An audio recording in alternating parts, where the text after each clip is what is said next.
প্রিয় দর্শক শ্রোতা, আসসালামু আলাইকুম। আমন্ত্রণ জানাচ্ছি ক্যারিয়ার ইন্টেলিজেন্সের বাংলা বানানের নিয়মকানুন বিষয়ক টিউটোরিয়ালে।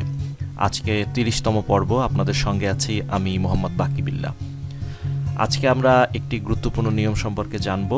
সেটি হচ্ছে শব্দের শেষে ইক প্রত্যয় যুক্ত হলে এবং প্রথমে যদি অকার থাকে সেটি আকারে পরিণত হয়। অর্থাৎ কোনো শব্দের শেষে যদি ইক প্রত্যয় যুক্ত হয় এবং ওই শব্দের প্রথমে যদি অকার থাকে তাহলে সেই অকারটি আকারে পরিণত হয়।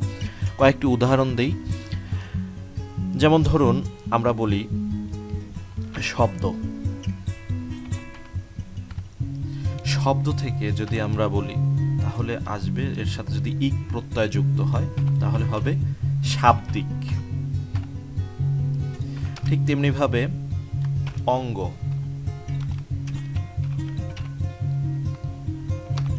এর সাথে ইক প্রত্যয় যুক্ত হলে হবে আঙ্গিক।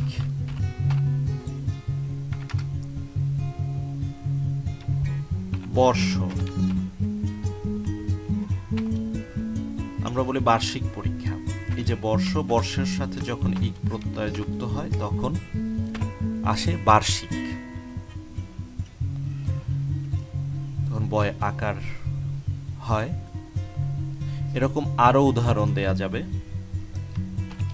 যেমন অর্থ, অর্থর সাথে যখন ইক প্রত্যয় যুক্ত হবে তখন হবে আর্থিক। আর্থিক বিবরণী। এই যে আর্থিক বিবরণী, এখানে কিন্তু অর্থর সাথে ইক প্রত্যয় যুক্ত হয়েছে, এভাবেই কিন্তু আর্থিক হয়েছে। এরপরে আরো উদাহরণ, প্রসঙ্গ। আমরা বলি এই প্রসঙ্গ, এই প্রসঙ্গে বলা যায়। এই যে প্রসঙ্গ, প্রসঙ্গের সাথে যখন ইক প্রত্যয় যুক্ত হয় তখন কিন্তু পয় র ফলায় আকার হয়। যেমন প্রাসঙ্গিক, প্রাসঙ্গিক কথাবার্তা। এই যে প্রাসঙ্গিক, প্রাসঙ্গিক কথাবার্তা, এখানে কিন্তু প্রাসঙ্গিক, এখানে প্রসঙ্গের সাথে ইক প্রত্যয় যুক্ত হয়েছে। সপ্তাহ, সপ্তাহ এর সাথে ইক প্রত্যয় যুক্ত হলে হবে সাপ্তাহিক। সাপ্তাহিক ছুটি, এই যে সাপ্তাহিক ছুটি, এখানে ইক প্রত্যয় যুক্ত হয়েছে। সময়, সময় থেকে এসেছে সাময়িক, এখানে ইক প্রত্যয় যুক্ত হয়েছে। ঠিক তেমনি ভাবে সংবাদ থেকে এসেছে সাংবাদিক। এরকম আরো উদাহরণ হয়তো আপনারা পাবেন।